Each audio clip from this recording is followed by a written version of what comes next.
Hey, this is Alpha for Shock's video guide, and today we're going to be taking a look at a Heart of the Swarm Protoss versus Protoss strategy, a Stargate opening into Oracles for some harassment.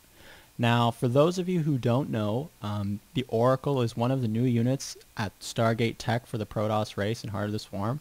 And if you're interested, you can take a look at one of our previous videos in which we do a detailed breakdown of how the Oracle works and actually show it in action. It's a pretty powerful unit, and it has a lot of uses. I expect that once the game is released and the pro players like Hero get a hang of it, they're going to make some pretty cool stuff happen. So we're looking forward to that. But for this game, we're going to be spawning on Antigua Shipyard, which, remember, is cross positions only now.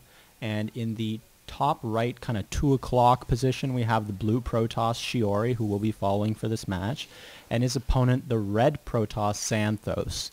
And we're going to see that Shiori is going to open up with a Stargate build, which is very similar to the Wings of Liberty Phoenix opening build, but instead of getting Phoenixes, you get Oracles.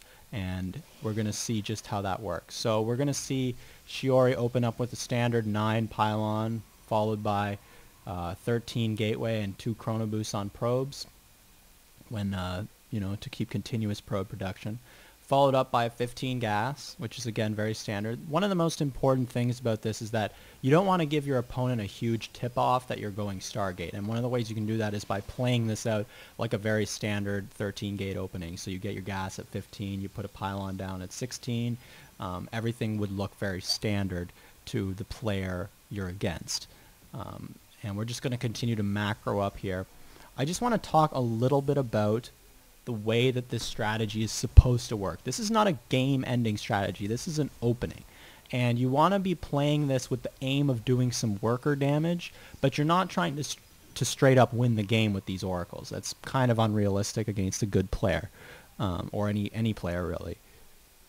So you see we're going to take our second gas at around 19 supply. We could take that a little bit earlier depending, but it's not a huge deal. The earlier you take the gas, the earlier you'll be able to get your Stargate. But you have to wait for your cybernetics core to finish anyways, so there's only so early that you can really get the Stargate to begin with. We're building a Zealot from our gateway, which is again very standard.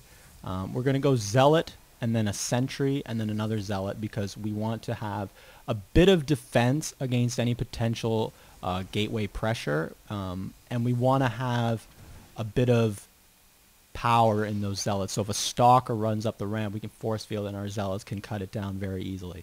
Now, luckily, we got the opponent's probe with our Zealot, but seeing Zealot Sentry is usually an indication of some sort of tech opening, like Stargate, possibly even one gate robo.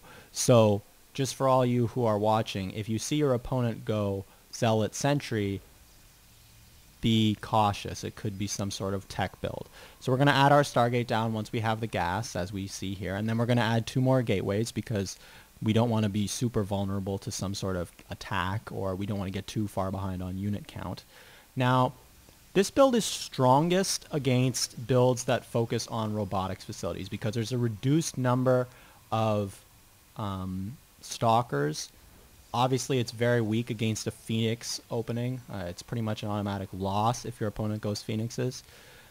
And it's not that great against a 3-stalker rush, but it's not terrible either, depending on how aggressive your opponent is with his stalkers. It's not that bad against a fast expansion build either, because unlike Phoenixes, Oracles can kill workers very, very quickly, which means that even if your opponent expands, you can usually get a pretty sizable worker lead on him, even if he expands. So then your expansion can go up and you can get a decent chance to really get back into the game.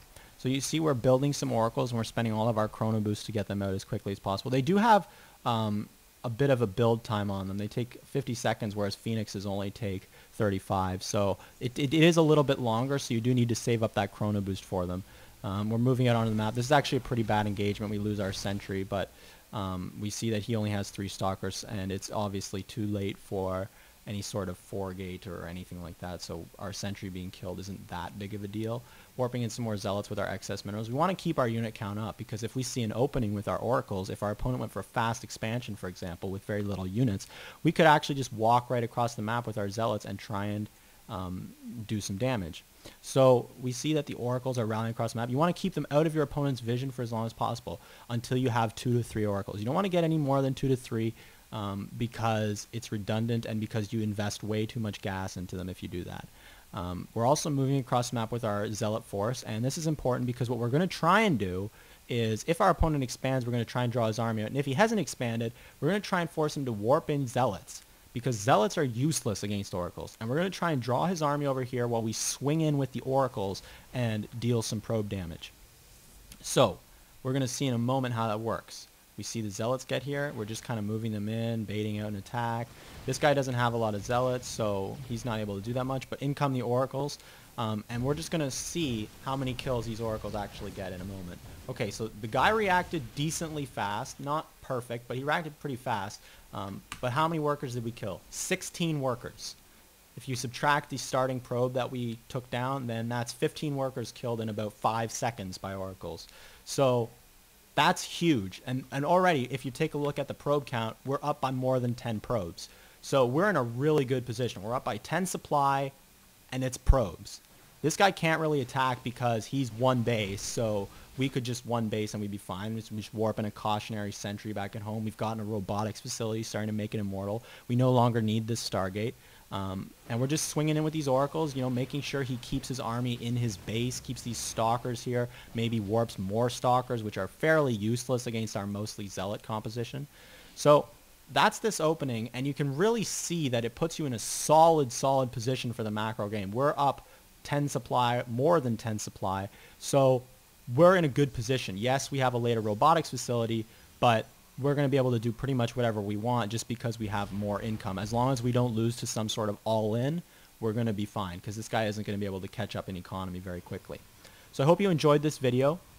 From here, we would proceed into a standard macro game, take an expansion once we're sure that our opponent isn't all-inning, then go for Colossi, add a second robotics facility, maybe some forges, and then Twilight Council, then take a third base, get a Templar Archives. Very standard PvP can be played out of this, as long as you remember to get a robotics facility behind the pressure and warp in a sentry or two just to make sure that you're not going to get completely eviscerated by any sort of counterattack. Although as long as you conserve your units, you should be fine. So I hope you enjoyed this video. Feel free to browse our existing library for strategies, tips, and more, particularly the Oracle video if you're interested in learning more about the unit. And we'll see you next time.